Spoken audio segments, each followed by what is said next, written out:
তো আমরা চলে এসেছি শুটকি পল্লীতে। না না কামড় দিবেন, এটা তো শুকায় গেছে। ওর শুটকি এত প্রিয়, দেখেন গন্ধ শুকে কি একটা অবস্থা, শুটকির কাছে যে গন্ধ নিতেছে আর আমি তো পুরো অবাক, মানে আমি তো ধারেই যাইতে পারতেছি না। আপুর দেশের বাড়ি চট্টগ্রাম, উনি আমাদের নিজাম ভাইয়ার ওয়াইফ। তো ওই অঞ্চলের মানুষের শুটকি অনেক পছন্দের খাবার, এই জন্য আপু এমন করছিল। কাচকি শুটকি তাই না? এটা ভাই কাচকি শুটকি না? ও এটা কাচকি শুটকি, তাহলে এগুলো কি শুটকি? আচ্ছা চেলা আর মলা দেখতে পাচ্ছেন, এই হচ্ছে আপনার কাচকি শুটকি।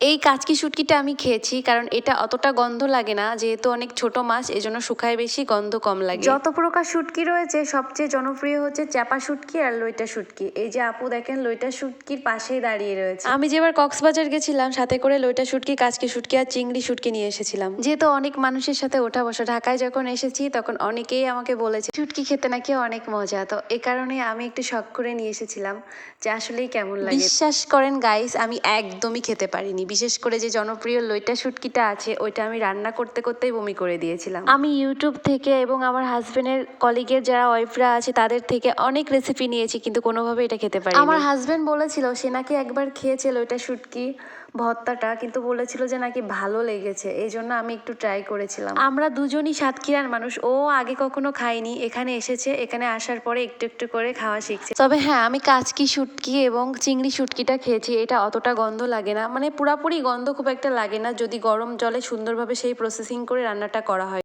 আর যেহেতু এখানের অনেক রেস্তোরাঁতে শুটকির অনেক ধরনের আইটেম রয়েছে, তো আমি আর একবার ট্রাই করবো লইটা শুটকিটা। এবার যেটা নিয়ে যাব সেটা হচ্ছে লবণ দিয়ে যেটা শুকানো, ওটা নিয়ে যাব। শুনেছি এটা নাকি গন্ধ লাগে না, জানি না খেতে পারবো কিনা, আগের বার নিয়ে তো সবাইকে দিয়ে দিয়েছিলাম। লইটা মাছ কাঁচাটা রান্না করে খেয়েছি, ওটা অনেক মজার, এজন্য শুটকিটা আর একবার ট্রাই করবো লাস্ট টাইম। তো আমরা এবার শুটকি পল্লী থেকে বেরিয়ে এসেছি, এবার যাব ঝাউবনে। এই যে আমাদের অটো দাঁড়ানো আছে, অটো ভাড়া করে এসেছিলাম রিসর্ট থেকে। আমার মেয়ে অনেক আগে অটোতে চলে এসেছে, কারণ ও শুটকির গন্ধটা একদমই নিতে পারছিল না।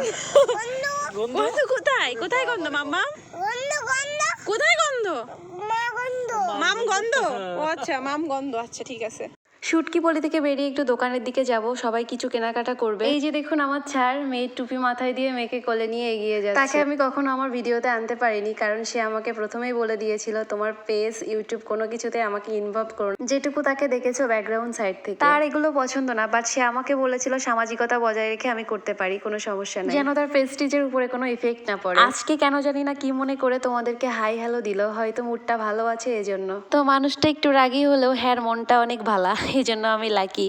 এই যে পাশে দাঁড়িয়ে রয়েছে তার আরো একজন কলিগ, আর এখানে আমার আপু আর ভাইয়া কেনাকাটা করছে। আপু একটু লজ্জা পাওয়া গেছে ব্লগিং করছি এটা শুনে। এখানে দেখুন অনেক ধরনের জিনিসপত্র পাওয়া যায়, তবে বেশি শামুক ঝিনুকের এইগুলাই বেশি পাওয়া যায়, যেহেতু সমুদ্র তীরবর্তী এলাকা। এই যে অনেক ধরনের শামুকের জিনিসপত্র রয়েছে, ঝিনুকের জিনিসপত্র রয়েছে। তো গাইস ভিডিওটা আর বড় করব না, এখানেই শেষ করে দেব। তোমরা যারা আমার পেজের বন্ধুরা আছো তারা অবশ্যই লাইক কমেন্ট শেয়ার করে সাপোর্ট করবে, আর যারা আমার ইউটিউবের ফ্রেন্ডরা আছো তারা তো লাইক কমেন্ট করবে নিয়ে, আর যারা নতুন বন্ধু আছো তারা অবশ্যই আমার চ্যানেলটাকে সাবস্ক্রাইব করবে আর নিচে থাকা বেল আইকনটা ক্লিক করে দেবে। আর যারা আমার টিকটকের বন্ধুরা আছো তারা আমার পেজটাকে ফলো করে দাও। তো সবাই ভালো থেকো, সুস্থ থেকো, সবার জন্য শুভকামনা রইলো।